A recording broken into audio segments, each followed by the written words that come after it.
Hello, it's Stuart.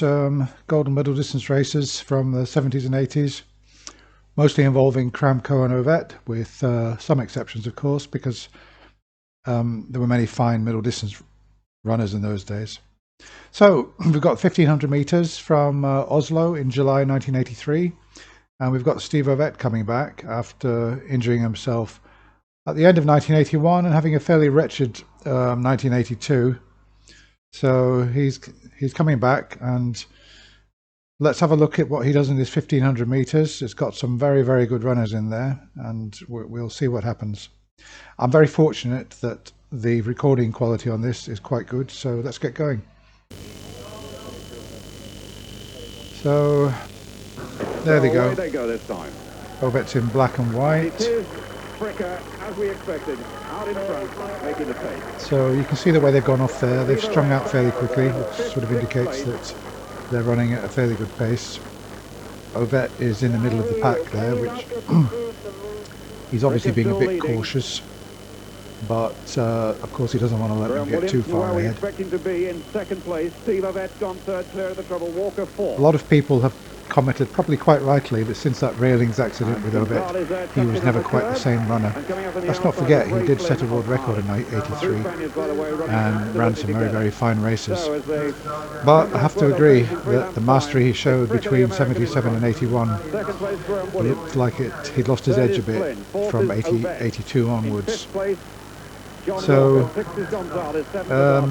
So he's in fourth here. The first lap, quite a good time really, just under 56 seconds, but bear in mind Ovett's probably gone through in about, what, 57-ish, 57.2. So in terms of world record pace, still not bad.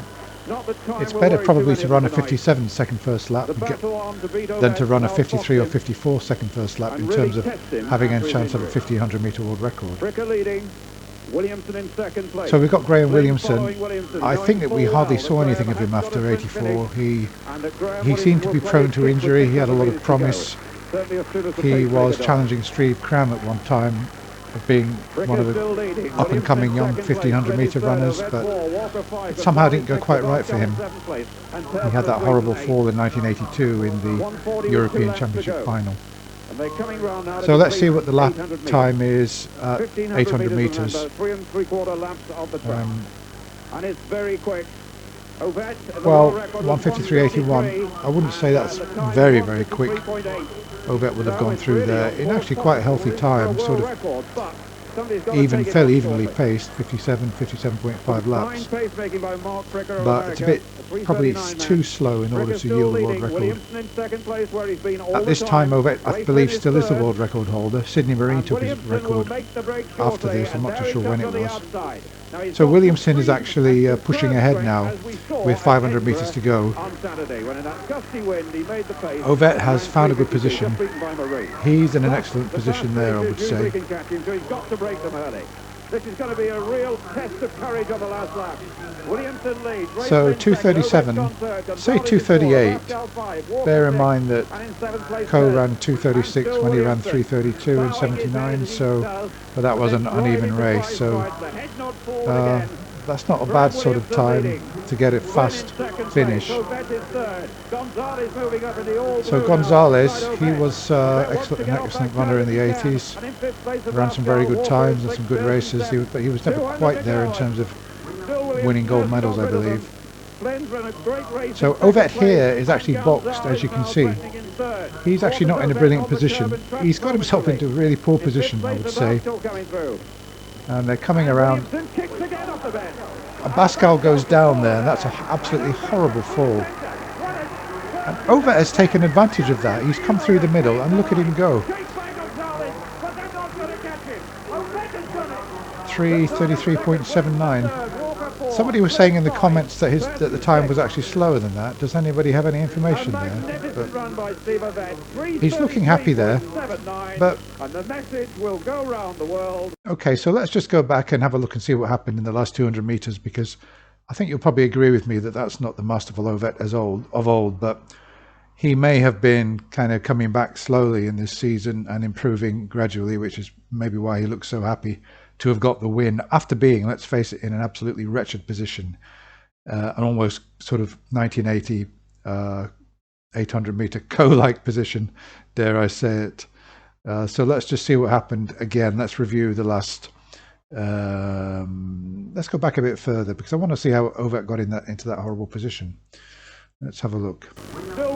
So if you look at him here, yeah, so he's in 4th position here, and he's kind of holding the inside curb, and somebody's on his outside, which sort of weakens his outlook. And they're bunching. They're sort of bunching going into the last.